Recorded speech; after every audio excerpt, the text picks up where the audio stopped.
উজানির দরবার হক দরবার, এই দরবারের পরিধি দিন দিন আরো বাড়তে পারে। যেই পীর মাশায়েখের সাথে আলেম ওলামা নাই, আল্লাহর কসম ওই তবলিগ ওই পীর মুরিদে মজা সাদেত গোষ্ঠীও নয়। আলেম ওলামাদের নাম শুনছ, হক্কানি পীর মাশায়েখের নাম শুনছ, ভিতরে না ঢোকা পর্যন্ত উজানির দরবার কোন দরবার, আল্লাহ ওয়ালারা কোন তবকার দূরে থেকে বোঝা যাবে না, ভিতরে না ঢোকা পর্যন্ত। আলী আমাকে মারার জন্য ধরে নাই, আলী যেই নবীর কলমা পড়ছেন, ইসলাম ও মুসলমানের আদর্শ হইল দুর্বলকে সাহায্য করা, সে যেই ধর্মেরই হোক। হযরত আলীর একটা আখলাকের কথা শুই না, পাড়া পড়শি আশেপাশে সব লোক একমত হয়ে গেলেন, এটাই যদি মুহাম্মদ রাসূলুল্লাহর আদর্শ হয়, কেন মুহাম্মদের বিরোধিতা করব, ঈমান ইসলামের বিরোধিতা করব? চলেন কোথায় গেলে নবীকে পাওয়া যায়? বলে মসজিদে একসাথে হাজার হাজার লোক মসজিদে আইসা আল্লাহর নবীকে বলেন, ইয়া রাসূলুল্লাহ, আপনার সাহাবী হযরত আলীর একরামটা দেখা আমাদের মন ভরে গেছে, এই মুহূর্তে আমরা কলমা পড়া মুসলমান হয়ে গেলাম। বলেন সুবহানাল্লাহ। এই দাওয়াত ও তাবলীগের একটা মেহনত সারা বাংলাদেশে না, সারা বিশ্বের মধ্যে চলছে। এইটা হক একটা মেহনত। কথা বলেন ঠিক নেই? পৃথিবীর এমন কোন দেশ নাই, এমন কোন জায়গা নাই যেই জায়গার মধ্যে দাওয়াত ও তাবলীগের মেহনত চলে না। মাওলানা ইলিয়াস সাহেব রহমতুল্লাহ আলাইহি দারুল উলুম দেওবন্দের সন্তান। এই দাওয়াত ও তাবলীগ একটা বাংলাদেশের মানুষের জন্য নয়, সারা বিশ্বের মানুষের জন্য দাওয়াত ও তাবলীগের মেহনতটা একটা নেয়ামত। কথা জোরে বলেন ঠিক কিনা? ইলিয়াস রহমতুল্লাহ আলাইহির উসুল হইল, তোমরা মাছ খাও, মাছ দিবা না, গালি খাও, গালি দিবা না। এইভাবে আলেমের ব্যাপারে ইলিয়াস রহমতুল্লাহর বক্তব্য মালফুজাতের মধ্যে কোন আলেমকে তোমরা তাবলীগের তশকিল করবা না, তাদের কাছে গিয়ে দেখা করবা, তাদের কাছ থেকে দোয়া চাইবা, তাদেরকে হাদিয়া দিবা। আমার জানা মতো জীবনে কত তাবলীগ লাগো কলা, কত তাবলীগ লাগো বিস্কুট, কত তাবলীগ লাগো হাদিয়া জীবনে যে আমরা ভোগ করছি, এটার হিসাব দিয়ে শেষ করা যাবে না। তাবলীগের অর্থ হইল আলেমদের প্রতি ভালোবাসা, আলেমদের প্রতি মহাব্বত। তাহলে ইলিয়াস রহমতুল্লাহ আলাইহির রাসূল হইল, গালি খাইবা, গালি দিবা না, মার খাইবা, মার দিবা না, আলেমদের সাথে সুসম্পর্ক রাখবা। এই আদর্শের উপরে যুগের পর যুগ দাওয়াত ও তাবলীগের মেহনত চলছে বাংলা সহ সারা পৃথিবীতে। কথা জোরে বলেন ঠিক কিনা? এরকম বেদাতীরা তাবলীগওয়ালাদেরকে গরম চুলা মাথার মধ্যে উঠে দিছে, উল্টা গিয়ে ওই বেটার কাছে হাত ধরে মাপ চাইছে। আপনি যে আমারে থাপ্পড় দিছেন, আপনি হাতে ব্যথা পাইছেন, আমারে মাফ করে দেন। আপনি যে লাথি মারছেন, আপনি পায়ে ব্যথা পাইছেন, আপনি আমারে মাফ করে দেন।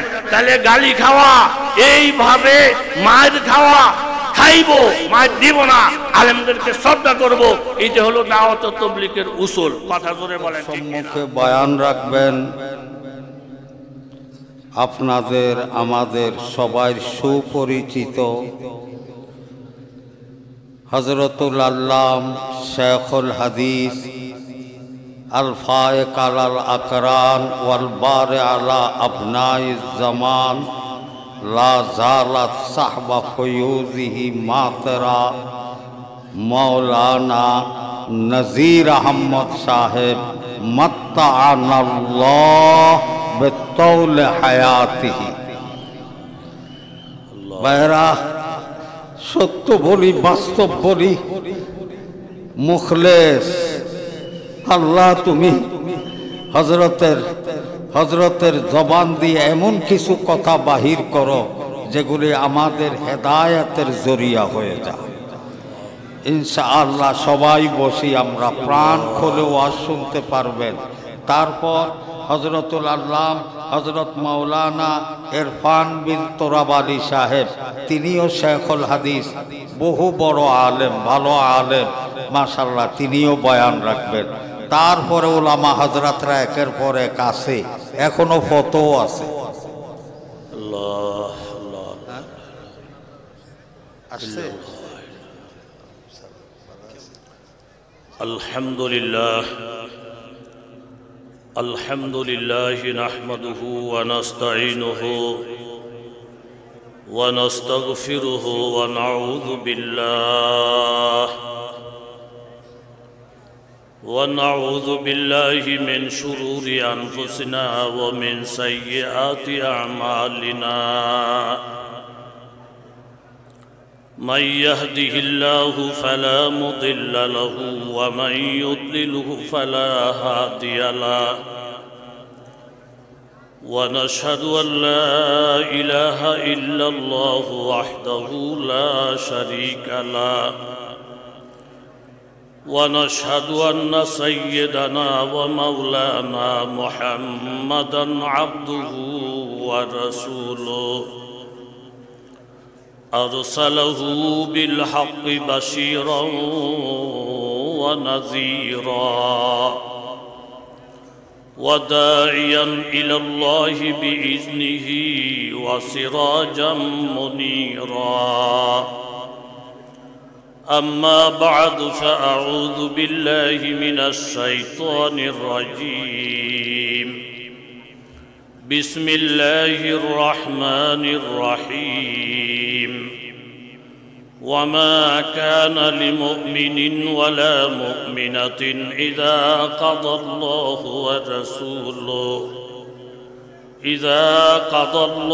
ورسوله أمرا أن يكون لهم الخيرة من أمرهم ومن يعص الله ورسوله فقد ضل ضلالا مبينا وقال النبي صلى الله عليه وسلم لا يؤمن أحدكم حتى يكون هواه تبعا لما جئت به أو كما قال النبي عليه الصلاة والسلام صدق الله العظيم وصدق رسوله النبي الكريم ونحن على ذلك من الشاهدين والشاكرين والحمد لله رب العالمين ঐতিহ্যবাহী জামে ইব্রাহিমিয়া উজানি মাদ্রাসা কর্তৃক আয়োজিত 2 দিনব্যাপী ইসলামী মহাসম্মেলনের অধ্যকার দিবসে আগত কাবিল এহতেরাম মুআজ্জজ মুহতারাম হযরত উলামায়ে কেরাম মুরব্বিয়ানে আযম বিভিন্ন জায়গা থেকে আগত ইসলাম প্রিয় কোরআন হাদিস প্রিয় মুসলমান ভাইয়েরা, আল্লাহ পাকের দরবারে অসংখ্য অগণিত শুকরিয়া যিনি দয়া মায়া করে আপনাকে আমাকে এই বিশাল বড় মাজমা, আহলুল্লাহদের মাজমা, ওলি আল্লাহদের মাজমা, এই মাজমায় অংশগ্রহণ করার তৌফিক দান করেছেন। দিল থেকে অন্তর থেকে কালিমাতুশ শুকর আদায় করি আলহামদুলিল্লাহ। মুখতাসর 2-4টি কথা বলার মানুষে পবিত্র কালামুল্লাহ শরীফ থেকে আয়াতে কারিমা আকায়ে তাজদারে মদিনা সরকারে দু আলম মুহাম্মদুর রাসূলুল্লাহ সাল্লাল্লাহু আলাইহি ওয়াসাল্লামের অসংখ্য হাদিস থেকে বরকতের জন্য হাদিস পাঠ করেছি। বাবা, আমরা প্রত্যেকে জানি উজানির এই দরবার, এখানে মরিত ফির মুরিদ আহলুল্লাহদের একটা কারখানা, আহলুল্লাহদের মাজমা, ফির মুরিদ আল্লাহ ওয়ালাদের একটা মাজমা। কিতাবের মধ্যেও আসে দিন হোতা হয় বুজুর্গোं की নজর সে পয়দা, যোগ্যতার দ্বারা ইস্তেদাদের দ্বারা দিন আসে না, দিন আসে আল্লাহ ওয়ালাদের নজরের দ্বারা। সাহাবাই কেরাম যেমন নবীর সোহবত পেয়ে ইমানকে মজবুত করেছেন, আমরাও আল্লাহ ওয়ালাদের সোহবতের দ্বারাই একমাত্র আমাদের ইমানকে মজবুত করতে হবে। একজন যুবক সাহাবী, যুবতী সাহাবিয়ার উপরে খুব আশেক। গত পরশুদিনও বটগ্রামের হুজুর আল্লামা মুফতি নুরুল হক দামাত বারাকাতুহুম বলছেন, এশক আর মেশক এই 2 জিনিস গোপন থাকে না, এটা প্রসার হয়ে যায়। যুবক সাহাবী ভিতরে ভিতরে যুবতী সাহাবিয়াকে পছন্দ করেন, তিনিও যুবককে দিনের কারণে পছন্দ করেন। দুইজনই আল্লাহর কাছে দোয়া মুনাজাত চালিয়ে যাচ্ছেন। দোয়া কবুল, আজকে তাদের বিবাহ ডেট, ইজাব কবুল শেষ, বাসরঘর বাকি। ইজাব কবুল শেষ, বাসরঘর বাকি। ঠিক এই টাইমে আওয়াজ আসছে, আল জিহাদ ফি সাবিলিল্লাহ। এই বাড়িতে নবীর কোনো পাগল, নবীর প্রেমিক আছো? অমুক জায়গায় সাহাবায়ে কেরাম জেহাদের প্রস্তুতি নিচ্ছে, জেহাদের জন্য রওনা দিচ্ছে। এই এলাকায় এমন কোন নবীর প্রেমিক থাকলে খবর শোনো, অমুক জায়গায় জেহাদের প্রস্তুতি নিয়ে রাসূল সাহাবীদের পাঠাইতেছে। জেহাদের কথা, দিনের তাকাজা, এটা শুই না স্বামী স্ত্রীর সঙ্গে পরামর্শ করলেন, বিবি তুমি আমার অনেক ভালোবাসার বিবি, আমি তোমার অনেক ভালোবাসার স্বামী। আকদ তো শেষ, ইজাব কবুল হয়ে গেল, কিন্তু বাসরঘর তো বাকি। আল্লাহ রসুলের পক্ষ থেকে জেহাদের ডাক আসছে। এই মুহূর্তে তোমার পরামর্শ আমি শুনতে চাই। যেমন স্বামী তেমন বিবি। বিবি পরামর্শ দিলেন, স্বামী আল্লাহর রসুল জেহাদের জন্য ডাকবে, সাহাবায়ে কেরাম ময়দানে অবতীর্ণ হবে, আমি আমার স্বামীকে আটকাইয়ে রেখে বাসরঘর করব, ফুর্তি ফার্তা করব, রসুলের সামনে জবাব দেওয়া সম্ভব হবে না। স্বামী আমি একটু মুনাজাত করি, আপনি আমার সাথে আমিন বলে তাড়াতাড়ি করে চলে যান, পয়সা থাকলে দেখা হবে, না হয় দেখা হবে জান্নাতে। বিবি মুনাজাত করেন, আল্লাহ আমার স্বামীকে তাকত বাড়াইয়া দাও, কাফেরদের উপরে হামলা করার তৌফিক দিয়ে দাও, গাজী বানাইয়া বিজয়ের বেশে আমার কাছে পৌঁছাইয়া দাও। চলে গেলেন জেহাদে। তুমুল জেহাদ, এক পর্যায়ে বিজয়ের পতাকা উড়াইয়া সাহাবায়ে কেরাম মদিনায় রসুলের দরবারে আসলেন। নবীজি বললেন, ওয়ালি জাওজিকা আলাইকা হাক্কা, হে সাহাবী তোমার বিবির প্রতিও তোমার হক আছে। কত বড় কোরবানি করেছো তুমি, বাসরঘর রেখে জেহাদে আসছো, যাও এখন বিবির সঙ্গে মোলাকাত করো, বাসরঘর করো, সেটা একটা ইবাদত। স্বামী স্ত্রী দুইজন এক ঘরে আসলেন, দরজা জানালা বন্ধ, প্রত্যেকের মনের মধ্যে প্রেম প্রেম ভাব, এক আরেকজনের জন্য পাগল। ঠিক এই সময়ের মধ্যে স্বামী স্ত্রীকে ডেকে বললেন, বিবি আমি একটা প্রস্তাব তোমার কাছে পেশ করতে চাই। আল্লাহ তাআলা আমাকে হায়াত দিয়েছেন, বিজয় বানাইয়া তোমার ঘরে পৌঁছাইয়া দিয়েছেন, এখন থেকে আমাদের দাম্পত্য জীবন শুরু হবে। তুমি যদি আমাকে বাধা না দাও, আমাদের এই দাম্পত্য জীবনটা শুরু করার আগে আমি আল্লাহর দরবারে 2 রাকাত নফল নামাজ পড়তে চাই। ছোট্ট ছোট্ট সূরা দিয়ে পড়ব, বেশি লম্বা করব না, কারণ তোমার ধৈর্যের ব্যাঘাত ঘটবে।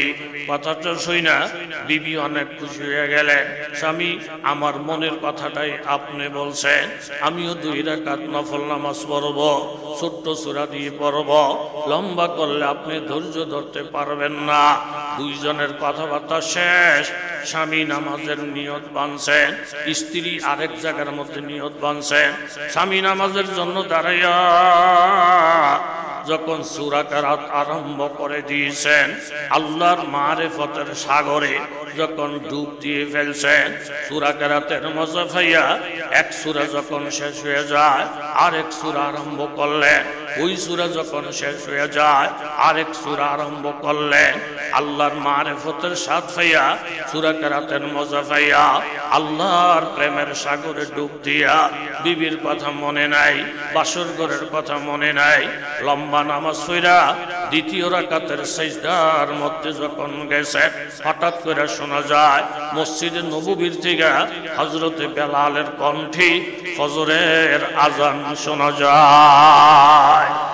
সাথে সাথে স্বামী পেরেশান, হে আসমানের মালিক আল্লাহ, সিজদার হালাতে ফজরের আযান শোনা যাইতেছে।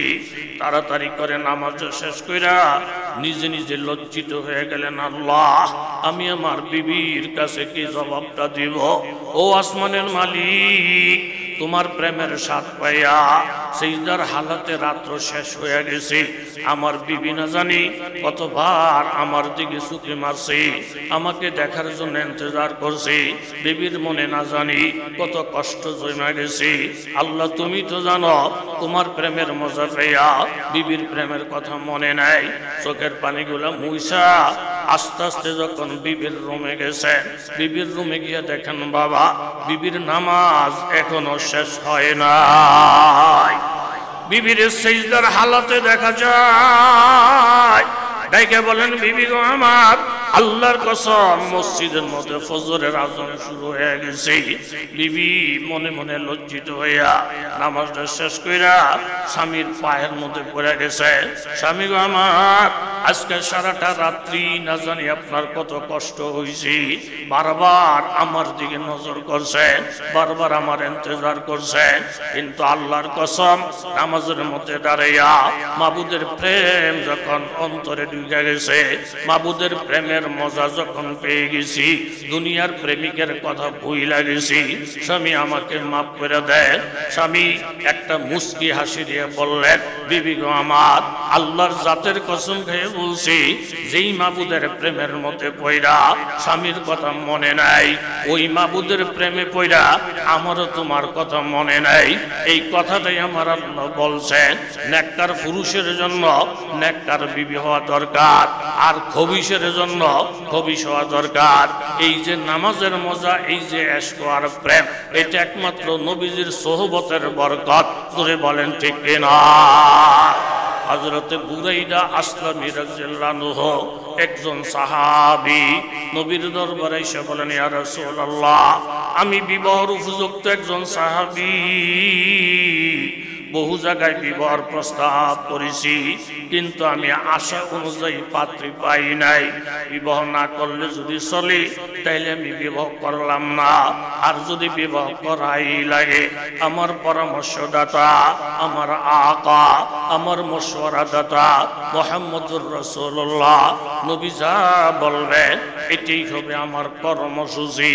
আল্লাহর নবী বললেন, বুরাইদা, নবীর কথায় চলবা তো? বলে হা। তাহলে আমি তোমাকে একটা শর্ত দিলাম, 1 নম্বর সুন্দরী, 1 নম্বর দিনদার, 1 নম্বর জমিদার। এই 3টা শর্ত মোতাবেক সুন্দরী মেয়ে, দিনদার মেয়ে, জমিদারের মেয়ে যেখানে পাইবা, ওই মেয়ের বাবাকে আমার সালাম জানাইয়া বলবা, ওনার সুন্দরী মেয়েটা যেন তোমার কাছে বিবাহ দিয়া তোমাকে জমিদার বাড়ির জামাতা বানিয়ে নেয়। আর বইল, এটা আল্লাহর নবীর পয়গাম, আল্লাহর নবীর সিদ্ধান্ত। সাহাবী ডাইনে বামে না গিয়া এই 3 শর্ত যেই ফ্যামিলির মধ্যে পাওয়া গেছে, ওই জমিদারের বাড়িতে ঢুইকা মেয়ের বাবাকে সালাম জানাইয়া বললেন, আপনার মেয়ে নাকি বড় রূপসী সুন্দরী, আপনি নাকি জমিদার, আপনার মেয়েও নাকি দিনদার। এই 3 শর্তের সাথে মিলাইয়া আল্লাহর নবী প্রস্তাব দিয়ে পাঠাইছেন, আপনার সুন্দরী মেয়েটা আমার কাছে বিবাহ দেওয়ার জন্য। কথাটা শোনার সাথে সাথে মেয়ের বাবা বললেন, আমি তো মেয়ের বাবা, আমি তো একজন অভিভাবক, তুমি যে কথাটা বলতেছো বুরাইদা, এটার সত্য কোনো তথ্য তো আমার কাছে নাই, এটা নবী তো আমাকে বলে নাই, কাজে কথাটা বাড়িও না। আমার মেয়েকে বিবাহ দেওয়ার জন্য কত জমিদারেরা পর্যন্ত লাইন ধরে আসে, সাহস পায় না। তোমার মতো একজন নিরীহ সাহাবী নবীর দোহাই দিয়া আমার বাড়িতে বিবাহ করতে চাও, যেই রাস্তা দিয়ে আসছ ওই রাস্তায় চলে যাও, কথাটা বাড়াইও না। বুরাইদা মন বেজার হইয়া ঘর থেকে যখন রওনা দিলেন, ওই রুমের থেকে মেয়েটা বাবারে ডাক দিয়ে বলেন, বাবা, একজন সাহাবী হাস্য উজ্জ্বল বদনে এই ঘরে ঢুকছিল, কানতে কানতে এই রুম থেকে বাহির হয়ে গেল। লোকটাকে কি জন্য আসছিল? বলে, মা, বুরাইদা আসলামী বিবাহর প্রস্তাব নিয়ে আসছে। কত বড় কলিজা, তোমার মতো মেয়ের বিবাহর প্রস্তাব নিয়ে আসছে। শোনার পরে রাগে ধমক দিয়া ছেলেটাকে বাহির করে দিছি। মেয়ে বলেন, বাবা, এই লোকটা যে বাড়িতে আসলো মদিনার থেকে, উনি যে আমাকে বিবাহ করতে চায়, জমিদার বাড়ির জামাতা বনতে চায়, এটা কি ওনার সিদ্ধান্ত না কোন নবী মুহাম্মদুর রাসূলুল্লাহর সিদ্ধান্ত? কথাটা শোনার সাথে সাথে মেয়ের বাবা বলেন, না গো, আমি যতটুকু জানছি গো মা, এটা ওনার নিজস্ব কোনো পয়গাম না। সিদ্ধান্তদাতা বলে নবী মুহাম্মদুর রাসূলুল্লাহ সাল্লাল্লাহু আলাইহি ওয়াসাল্লাম। কথাটা শুই না সাথে সাথে মেয়ে বললেন, বাবা আল্লাহর নবী যদি সিদ্ধান্ত দিয়া পছন্দ কইরা এই পয়গাম পাঠাইয়া থাকে আমার জন্য স্বামী হবে এই লোকটা, তাহলে আসমানের নিচে জমিনের উপরে আল্লাহর নবীর থেকে পছন্দ করার মতো কোন মহামানব আজ পর্যন্ত আল্লাহ তাআলা বানায় নাই, আর বানাইবেন না। নবী যদি পছন্দ করে পাঠাইয়া থাকে শরীয়তুহু তরিকাতুহু তামামি, শরীয়তুহু তরিকাতুহু তামামি, হাকিকত মে মোহাম্মদ কি গোলামি। শরীয়ত হক, তরিকত হক, ফির মুরিদ হক, আর যত কিছু হক আসল হলো নবীর গোলামি করা, নবীর ইত্তেবা করা। বাবা আল্লাহর নবী পছন্দ করে থাকলে নবীর পছন্দের উপরে পছন্দ করার এখতিয়ার আপনারও নাই আমারও নাই। মেয়ের কথাটা শুই না বাবার হুশ আসে, বাবার জ্ঞান ফিরে আসে। মাগো তোমার কথাটাই যথাযথ, এক্ষুনি আমি নবীর দরবারে যাচ্ছি। নবীর দরবারে গেলেন, ইয়া রাসূলুল্লাহ আমি বুঝতে ভুল করছিলাম গো নবী, আপনি বুরাইদাকে যত তাড়াতাড়ি আমার বাড়িতে পাঠাবেন কত তাড়াতাড়ি বিবাহর কাজ সম্পাদন হইয়া আপনার প্রস্তাবিত ছেলেটাকে জমিদার বাড়ির জামাতা বানাইয়া দিব। আল্লাহর নবী বড় খুশি হইলেন, আপনি আপনার মেয়েটাকে রেডি করেন, আমি দুলারে পাঠাইয়া দিতেছি। নবী একটা এলান করলেন, সাহাবীরা শোনো রে, বুরাইদা জমিদারের বাড়িতে বিবাহ করবে একমাত্র নবীর বরকতে। তোমরা বুরাইদার দিকে মায়া দয়া ঠাট্টা বাড়াইয়া দাও। সাথে সাথে সাহাবায়ে কেরাম 2000 দিরহামের একটা বস্তা, বর্তমানে কয়েক লক্ষ টাকা হবে, বস্তাটা বুরাইদার হাতে দিলেন। বললেন, যাও বুরাইদা জমিদারি স্টাইলে বাজার কর, জমিদারের মেয়ের শান মোতাবেক বাজার কর, টাকার ব্যাপারে চিন্তার প্রয়োজন নাই। 2000 দিরহামের বস্তাটা নিয়া নবীর পাগল বুরাইদা বাজারে গেলে মনের আনন্দে বিবাহ শাদীর বাজার সদাই করলো। আর এক এক সাহাবীরা মনে আনন্দ দেয়, নবীর বরকতে তুমি জমিদারের মেয়ে বিবাহ করতে পারতেছ, এটা একমাত্র আল্লাহর নবীর বরকত। বিবাহর বাজার সদাই কইরা শ্বশুর বাড়ির দিকে রওনা দিবে দিবে ভাব। ঠিক এমন এক সময় একজন মুজাহিদ বাজার দিয়া দৌড়তেছে আর বলে, আল জিহাদ ফি সাবিলিল্লাহ। এই বাজারের মধ্যে এমন কোন নবীর পাগল আসুনি, অমুক জায়গায় আল্লাহর কোরআন অপমান হয়ে যায়, মুসলমানেরা কাফেরদের হাতে মার খায়, এরকম কোরআনের পাগল মুসলমান ইসলামের পাগল এই বাজারে কেউ থাকলে ঠিকানা বলে দিলেন, তাড়াতাড়ি গিয়া মুসলমান ইসলামের পক্ষে তলোয়ারটা ধর। কথাটা শোনার সাথে সাথে বুরাইদা চিন্তা করলেন, একদিকে শ্বশুর বাড়ির টাকা যা, আরেক দিকে ইমান ইসলামের টাকা যা। আমি যদি এই মুহূর্তে শ্বশুর বাড়িতে গিয়ে আনন্দ ফুর্তি করি, অন্য মুসলমানেরা মার খায়, আল্লাহর কাছে জবাব চলতো না। সাথে সাথে সদাইগুলা নিয়ে দোকানদারকে বলেন, বাবা তুমি তোমার সদাইটা রেখে দাও, টাকাটা আমাকে ফেরত দাও। টাকাটা ফেরত লইয়া একটা ঘোড়া কিনলেন আর একটা তলোয়ার কিনলেন। তলোয়ারটা হাতের মধ্যে লইয়া ঘোড়ার ফিটের মধ্যে সাওয়ার হইয়া নবীর পাগল বুরাইদা শ্বশুর বাড়ির পরিবর্তে সোজা সোজা যুদ্ধের ময়দানে রওনা। আল্লাহ জয় মুমিন কি নয় শান নয় আন, আল্লাহ জয় মুমিন কি নয় শান নয় আন, গুফতার মে রফতার মে আল্লাহ কি বুরহান, আহারি ও গাফারি ও कुद्दूसी व जबरूत, ये चार अनासर हो तो बनता है मुसलमान। ও লক্ষ লক্ষ যুবক তরুণ বাবারা, এখান থেকে আমরা এই শিক্ষাটাই গ্রহণ করলাম, মুসলমানদের উপরে আঘাত আসবে, মুসলমানদের উপরে বিপদ আসবে, আর আমি আনন্দ ফুর্তি নিয়ে স্ত্রী নিয়ে শ্বশুর বাড়ি নিয়ে ব্যস্ত থাকব, এটা খাঁটি মুমিনের কাজ হইতে পারে না। জোরে বলেন ঠিক কিনা? বুরাইদা ঝাঁপাইয়ে বললেন, যেই কাফের সামনে পড়ে একটা কোপ দিয়ে কল্লাটা ফালাইয়া দেয়, আবার সামনে বাড়ে, কোপ দিয়ে কল্লাটা ফালাইয়া দেয়, আবার সামনে বাড়ে। এইভাবে এক পর্যায়ে বুরাইদা আসলামী শাহাদাত বরণ করে রক্তমাখা শরীর নিয়ে ময়দানের মধ্যে পড়িয়া যায়। নবীর দরবারে খবর আসছে, রাসূলুল্লাহ ইসলামের পাগল, কোরআনের পাগল শ্বশুর বাড়িতে না গিয়া ইমান বাসনের জন্য, কোরআন বাসনের জন্য জিহাদের ময়দানে শাহাদাত বরণ করছে। নবী বললেন, সেনাপতি আমি মুহাম্মদুর রাসূলুল্লাহ আসব, বুরাইদার লাশ উঠাবো, ইমাম হইয়া জানাজা পড়াবো, আমি নিজের হাত দিয়ে কবরের মধ্যে আল্লাহর কাছে বুরাইদাকে আমানত রাখবো। আল্লাহর নবী আসলে লাশ উঠাইলে সাহাবীদেরকে বললেন, তোমরা সব সোজা করো। সাহাবায়ে কেরাম কাতার সোজা করলেন। আল্লাহর নবী ইমামতির জায়গায় গেলেন।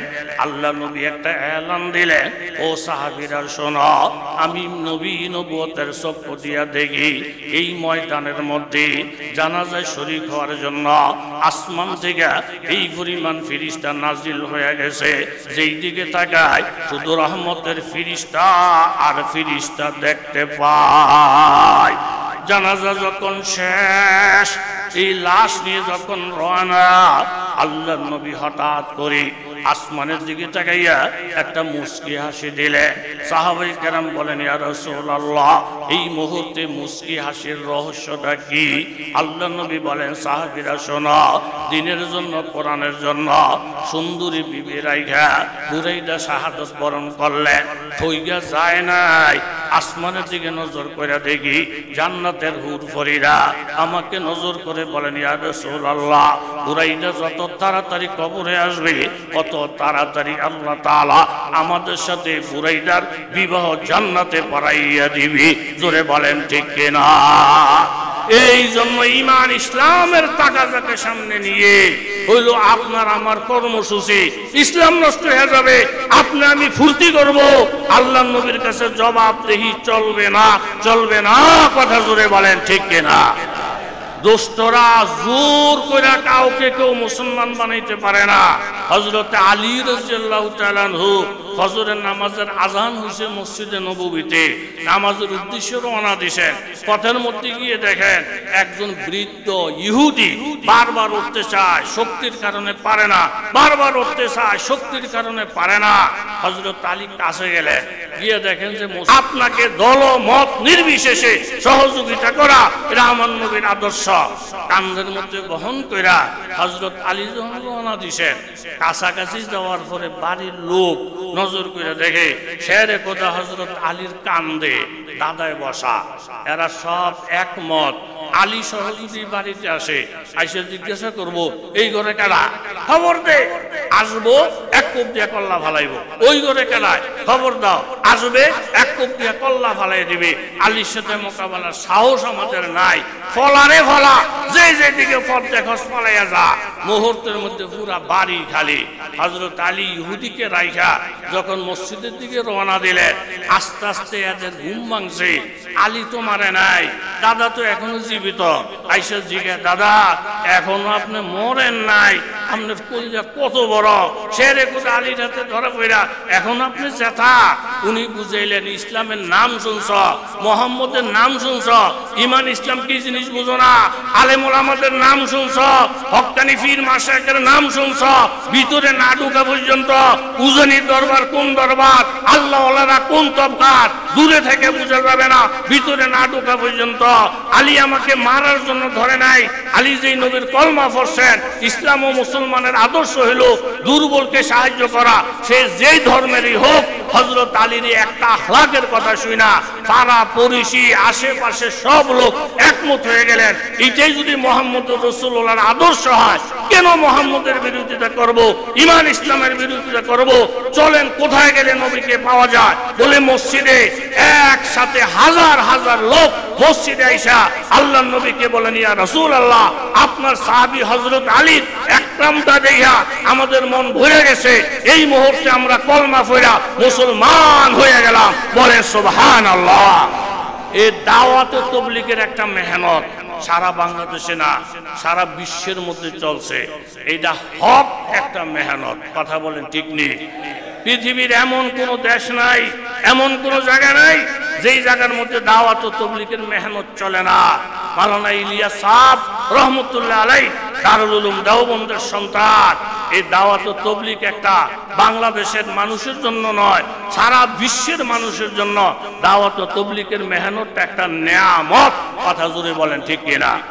ইলিয়াস রহমতুল্লাহ আলাইহির উসুল হইল, তোমরা মাছ খাও, মাছ দিবা না, গালি খাও, গালি দিবা না। এইভাবে আলেমের ব্যাপারে ইলিয়াস রহমতুল্লাহর বক্তব্য মালফুজাতের মধ্যে কোন আলেমকে তোমরা তাবলীগের তশকিল করবা না, তাদের কাছে গিয়ে দেখা করবা, তাদের কাছ থেকে দোয়া চাইবা, তাদেরকে হাদিয়া দিবা। আমার জানা মতো জীবনে কত তাবলীগ লাগো কলা, কত তাবলীগ লাগো বিস্কুট, কত তাবলীগ লাগো হাদিয়া জীবনে যে আমরা ভোগ করছি এটার হিসাব দিয়ে শেষ করা যাবে না। তাবলীগের অর্থ হইল আলেমদের প্রতি ভালোবাসা, আলেমদের প্রতি মহাব্বত। তাহলে ইলিয়াস রহমতুল্লাহ আলাইহির রাসূল হইল, গালি খাইবা, গালি দিবা না, মার খাইবা, মার দিবা না, আলেমদের সাথে সুসম্পর্ক রাখবা। এই আদর্শের উপরে যুগের পর যুগ দাওয়াত ও তাবলীগের মেহনত চলছে বাংলা সহ সারা পৃথিবীতে, কথা জোরে বলেন ঠিক কিনা? এরকম বেদাতীরা তাবলীগওয়ালাদেরকে গরম চুলা মাথার মধ্যে উঠিয়ে দিছে, উল্টা গিয়ে ওই বেটার কাছে হাত ধরে মাপ চাইছে। আপনি যে আমারে থাপ্পড় দিছেন, আপনি হাতে ব্যথা পাইছেন, আমারে মাফ করে দেন। আপনি যে লাথি মারছেন, আপনি পায়ে ব্যথা পাইছেন, আপনি আমারে মাফ করে দেন। তাহলে গালি খাওয়া, এইভাবে মার খাওয়া, খাইবো মার দিব না, আলেমদেরকে শ্রদ্ধা করব, এইটা হলো দাওয়াত ও তাবলীগের উসুল, কথা জোরে বলেন ঠিক কিনা?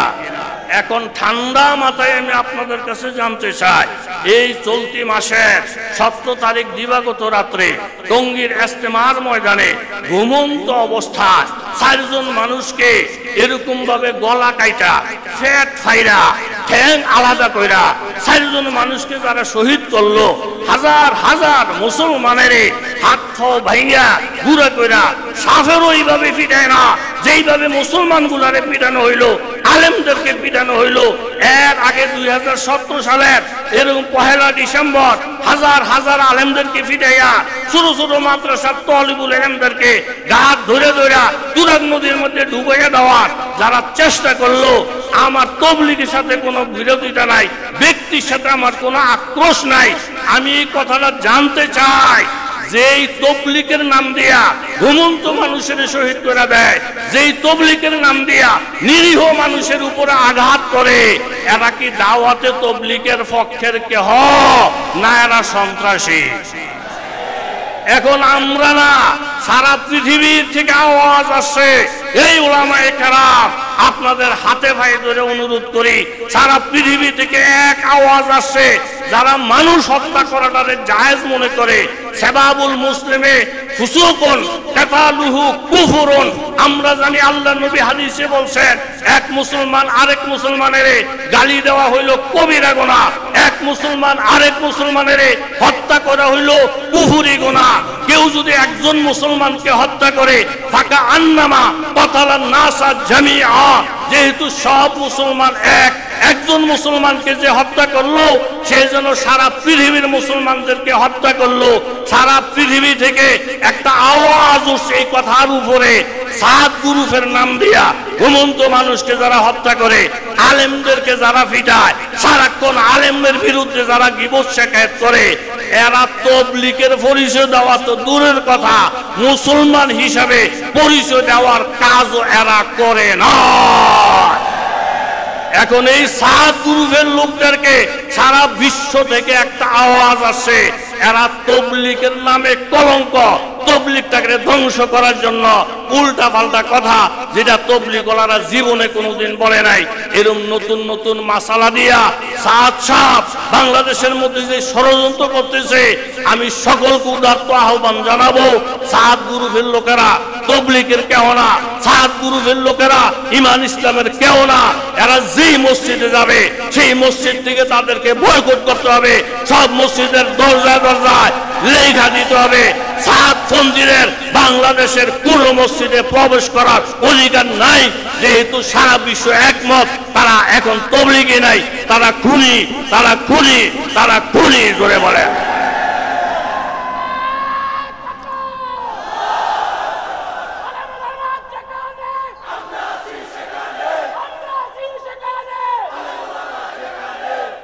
আমরা এখন দেখতেছি হাজার হাজার মুসলমান তওবা কইরা কইরা, আলেমদের হাতে তওবা কইরা কইরা এখন তারা আলেমের পক্ষ অবলম্বন করতেছে। কথা বলেন ঠিক কিনা? জিজ্ঞাসা করা হইতেছে কেন? হুজুর সারাক্ষণ শুধু হুজুরদের বিরুদ্ধে কথা, সাদ সাহেবের কথা তর্জমা বুঝা ছাড়া কোরআন শরীফ পড়লে বলে এই কোরআন শরীফ তেলাওয়াতের দ্বারায় সওয়াব হবে না, অথচ এখানে লক্ষ লক্ষ মানুষ আছেন।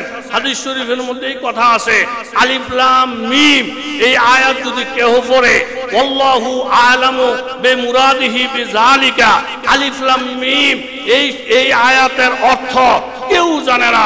সকল মুফাসসিরিনরা বলেন এই আয়াতের ব্যাখ্যা আল্লাহ ছাড়া কেউ জানে না। যে আলিফ লাম মিমের তরজমা পৃথিবীর কেউ জানে না, নবী সন্দেহ দূর করে দিলেন। সে আলিফ লাম মিম যদি কেউ পড়ে, 3টা হরফের বিনিময়ে কমপক্ষে 30টা নেকি হবে। চোখের মধ্যে আঙ্গুল দিয়া আল্লাহর রাসূল দেখিয়ে দিলেন, অর্থ বুঝা ছাড়াও যদি কোরআন পড়ে সেখানে সওয়াব আছে। এখন এই সাদ সাহেব এই কথা যখন বলে দিছে, অর্থ বুঝা ছাড়া কোরআন পড়লে লাভ নাই, তাহলে হেফজ মাদ্রাসার মধ্যে লক্ষ লক্ষ ছাত্ররা কোরআন পড়ে, তাইলে কোনো সওয়াব নাই। এই তবলিগওয়ালারা লক্ষ লক্ষ তবলিগওয়ালা সাধারণ পাবলিক কোরআন শরীফ পড়ে, সওয়াব নাই। তাহলে আস্থা নবীর হাদিসের বিরুদ্ধে যার অবস্থান এত মানুষের কাতারের মধ্যেই থাকে না। আপনারা দেখেন ওলীদ ইবনে মুগীরা গোস্তাখে রাসূল, রাসূলের সাথে বেয়াদবি করছে। বেয়াদবি করার কারণে আল্লাহ তাআলা ওলীদ ইবনে মুগীরার শানে, আমার নবীর শানে 17টা আয়াত নাযিল করেছেন। নবীর পবিত্রতা বর্ণনা করতে গিয়ে এক পর্যায়ে আল্লাহ তাআলা বলেন, এ দুনিয়ার মানুষ, যেই ওলীদ ইবনে মুগীরা আমার নবীকে গালি দিছে, নবীরে গালি দেয় যারা, আলেমদেরকে গালি দেয় যারা, তাদের চরিত্রটা কেমন এই কথাটা স্বয়ং আল্লাহ কোরআনের মধ্যে বলেন। এর মধ্যে মান্নাইল লিল খায়র, ওলীদ ইবনে মুগীরার একটা চরিত্র হইল ভালো কাজের মধ্যে বাধা দেওয়া, ভালো কাজের মধ্যে বাধা দেওয়া। 8 নম্বর তার চরিত্র হইল উতুল্লেন, সে বদমিজাজ, কথাবার্তার রাব ব্যবহার খারাপ।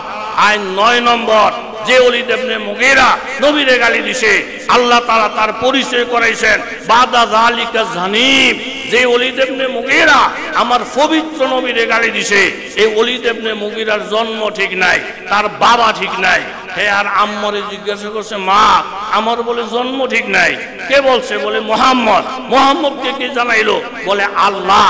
বাজান বেশি লালালি করো না, আসলে তোমার জন্ম ঠিক নাই। তাহলে যেই ব্যক্তি নবীরে গালি দিছে তার জন্ম ঠিক নেই। আল্লাহ বলেন ওই আয়াতের তাফসীরের মধ্যে লেখা, যারা আলেম ওলামাদেরকে গালি দেয়, আলেম রয়েছে নবীর ওয়ারিস, খোঁজ খবর হলে দেখবেন একটারও জন্ম ঠিক নাই, একটারও জন্ম ঠিক নাই। অতএব এখন বাংলা কথা আর তেল মাখামাখির টাইম নাই। সারা বিশ্ব একমত, সারা বাংলাদেশ একমত যে সাদপন্থী সাদানিরা কোন মসজিদে যেন ঢুকতে না পারে। আপনারা দেখছেন পত্রিকার খবর, এই স্বরাষ্ট্র মন্ত্রণালয় থেকে প্রজ্ঞাপন জারি হয়ে গেছে। আল্লাহর মেহেরবানি, অনির্দিষ্টকালের জন্য দ্বিতীয়বার হুকুম না আসা পর্যন্ত সাদ গ্রুপের কোন লোক এরকম কাকরাইল মসজিদে ঢুকতে পারবে না।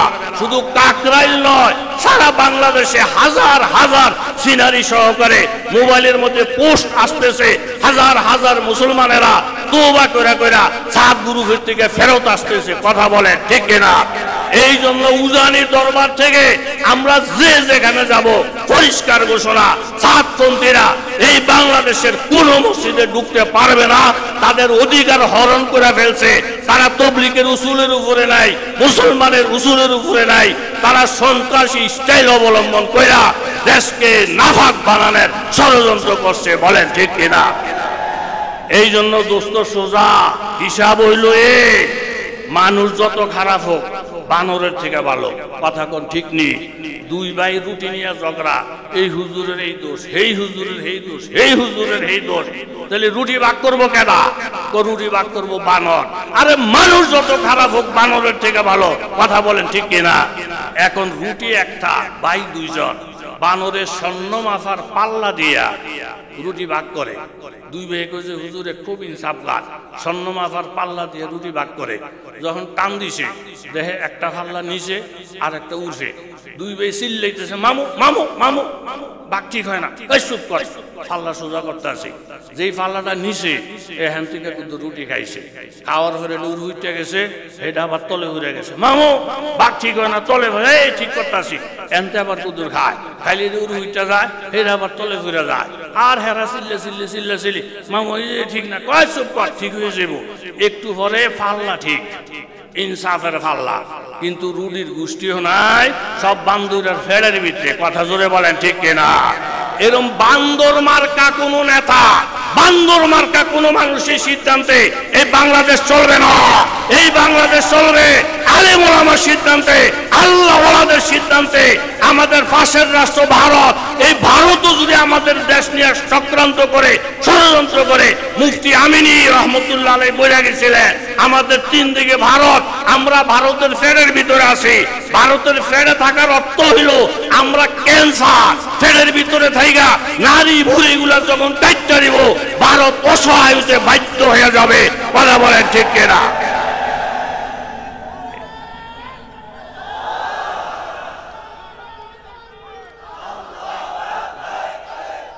এই জন্য দোস্ত, উজানির ময়দান আল্লাহ ওয়ালাদের ময়দান, এরকম পীর মাসে একটা ময়দান। উজানির দরবার নিয়া, কোন আল্লাহ ওয়ালার দরবার নিয়া কেউ কোন রকমের মুখ পুষাই লপ পুষাই করবেন না। উজানির সাথে যার সম্পর্ক ভালো থাকবে, আল্লাহ তারে তরাক্কি দিবে। বাঁকা চোখে দেখবেন, চোখটা নষ্ট হয়ে যাবে। বাঁকা চোখে দেখবেন, চোখটা অন্ধ হয়ে যাবে। জোরে বলে ঠিক কিনা? কাজেই বর্তমান জমানায় আমরা সব ঐক্যমত হইতে হবে। স্বামী স্ত্রী দুইজনের মধ্যে ঝগড়া, স্বামী তো এক রকম, স্ত্রী আরেক রকম, দুইজনের দুই দল। স্বামী বহু বুঝাইছেন, বিবি দলাদলি থো, তুমি আর আমি এক হয়ে যাই। কোন ওয়াজ নসিহত তাবিজ তোমার কিছুতে বিবি হেদায়েত হয় না। স্বামীর মনে কষ্ট। হঠাৎ করে একদিন রাত্র গভীর, স্ত্রী তার রুমের থেকে উঠা স্বামীরে জড়াইয়া ধরছে। স্বামীকে, আল্লাহ এই সুরটা এতদিন পরে হেদায়েত হইছে, আল্লাহ আমার বউটার হায়াত দাও, আমার বউরে সুস্থ করো। বেরিক বদর বদর কম করো। ওই কি ঘরের মধ্যে চোর ঢুকছে। চোরায় ঢুকে যখন আমার স্বর্ণ অলঙ্কার টানাটানি শুরু করছে, আমি তখন প্রথম চিন্তা করলাম এই চোরায় প্রথম আমার অলঙ্কার নিব, একটু পরে আমারে শুদ্ধ টান দিয়ে লইয়ে যাবে। এই জন্য রাগ ঘিন ফিটটা সব বাদ দিয়া ওই রুমের থেকে আইসা আমি যখন আপনারে জড়াইয়া ধরলাম, আপনার আমি যখন এক হয়ে গেছি, ওই যে দেখেন চোর ফলাইয়া যায়। ও লক্ষ লক্ষ ভাইয়েরা, আপনাদেরকে লক্ষ্য করে বলবো, স্বামী স্ত্রী এক হইলে যদি চোর ফলাইয়া যেতে পারে, এই বর্তমান জমানায় কে সরকারি মাদ্রাসা, কে আলিয়া মাদ্রাসা, কে কোন গ্রুপের, কে সরমনায়, কে উজানি, এগুলা কোনো ভেদাভেদ নাই। সমস্ত দূরত্ব ভুইলা গিয়া এখনো যদি সমস্ত মুসলমানেরা একটা প্ল্যাটফর্মের মধ্যে আইসা একটা হুঙ্কার মারে, নাস্তিক মুরতাদের বাচ্চারা ফলানের জায়গা পাবে না, ফলানের জায়গা পাবে না। এখন আর দুর্বল কোনো চিন্তা ভাবনা নাই। এরকম ভাবে পাত্তা বাইয়ানা রোস্ত মিনাল গায়ব, হক না হক সব পরিষ্কার হয়ে গেছে। এখন বুঝা গেছে আলেমের গ্রুপে যে তবলিগলারা, এরা হইলো হক, আলেমের বিরোধিতা যারা করে এরা হইলো না হক। কথা বলে ঠিক কিনা? এই একটা কথা বললি শেষ। জামাই শ্বশুর বেড়াইতে গেছে, শাশুড়ি জামাইয়ের লেগে মুরগি ভাগ করছে। মুরগি ভাগ করছে, ঝোল সাথে আছে আলু। একটু পরে ব্যাগ তুললে জামাই শাশুড়িও ডেকে কয়, শাশুড়ি আম্মা, কই কি আপনি মুরগিটা কত দিয়ে কিনছেন? 1000 টাকা দেশি মুরগি। আম্মা আপনার আক্কল পছন্দ নাই, আমি আলুটাও খাইছি, ঝোলটাও খাইছি। আলুর মধ্যে দুনিয়ার স্বাদ, ঝোলের মধ্যে দুনিয়ার স্বাদ। আম্মা আমি চিন্তা করে দেখছি, এই আলু দিয়ে দুনিয়ার ভাত খাওয়া যায়, ঝোল দিয়ে দুনিয়ার ভাত খাওয়া যায়। মুরগিটা ভাগ করছেন অনার্থক, একেবারে দরকার হইয়াছিল না। কিছু কিছু মানুষে 2 দিন তবলিগে গিয়া 4 দিন মুরিদ হইয়া হুজুর করে বুইরা আঙ্গুল দেখায়। এই খাদ্যদের কিছু লোক আছে না নাই? হুজুর মাইনাস মাইনাস 1 2 1 2 আপনাকে এখন আর দরকার নাই, আমরা তবলিগ উসিল্লা দিয়া দিন শিক্ষা লাইছি, আপনাকে দরকার নাই, আমরা অমুক জায়গার মধ্যে মুরিদ হয়ে গেছি। শাশুড়ি ডাইকা বলো ও ব্যাকল জামাই, আলুর স্বাদ খাইয়া মুরগির কথা বুঝলা গেছ, জোলের স্বাদ খাইয়া মুরগির কথা বুঝলা গেছ, 2 দিন আর 1 দিন তবলিগ কইরা আলেমের কথা বুঝলা গেছ। ও ব্যাকল জামাই, আলুর মধ্যে স্বাদ থাকবো তখন আলুর সম্পর্ক যদি মুরগির সাথে থাকে, জোলের মধ্যে স্বাদ মানি জোলের স্বাদ থাকবো তখন এই জোলের সম্পর্ক যদি মুরগির সাথে থাকে। যেই আলুর সাথে মুরগির সম্পর্ক নাই, যেই জোলের সাথে মুরগির সম্পর্ক নাই, ওই আলুরও কোনো মজা নাই, জোলেরও কোনো মজা নাই। যেই তবলিগের সাথে আলেম ওলামা নাই, যেই পীর মাশায়েখের সাথে আলেম ওলামা নাই, আল্লাহর কসম ওই তবলিগ ওই পীর মুরিদে মজা স্বাদের গোষ্ঠীও নয়। এই জন্য আমরা এখন পরিষ্কার, সব জায়গার মধ্যে আলেম লাগবে। আজকে আমি এক জায়গায় বলছি, বেশি বদর বদর যদি করেন ভাগরি লইয়া সাইসিল্লা দিছে টান্ডা দিয়ে না সামনে দাঁড়া করে বলবো ছড়া বেড়া মাগরিবের নামাজ পড়া, তুই জুমার নামাজ পড়া, তুই জানাজার নামাজ, তখন দেখবেন ভাগরি লইয়া সালি হইলেও দিস পাইতো না। কথা বলেন ঠিক কিনা? এই দেশের প্রত্যেকটা মানুষের একটাই কথা, হুজুর আপনাদের সাথে এই দেশের সব মানুষ আছে, আজান দেন আপনারা, একামত আপনারা, ইমামতি করেন আপনারা, খুতবা পড়েন আপনারা, দলিল প্রমাণ সব আপনাদের হাতে। অতএব এই দেশের মানুষ আলেমদেরকে ভালোবাসে, আলেমের বিরুদ্ধে অবস্থান নিবা, সামরাটাও থাকবে না, সামরাটাও থাকবে না। উজানির দরবার হক দরবার, এই দরবারের পরিধি দিন দিন আরো বাড়তে পারে। আমরা সক্রিয়ভাবে চেষ্টা করব, কারা কারা হাত তুলে দেখা। আর কাদিয়ানিরা কাফের, কোনো সন্দেহ নাই, কাদিয়ানিরা কাফের। কাদিয়ানিদেরকে রাষ্ট্রীয়ভাবে অমুসলিম ঘোষণার জন্য যে কোনো সময় কর্মসূচি আসলে ময়দানে ঝাঁপাইয়া পড়বেন, কারা কারা হাত তুলে দেখা। ওয়াখির দাওয়ানা আনিল হামদুলিল্লাহি রাব্বিল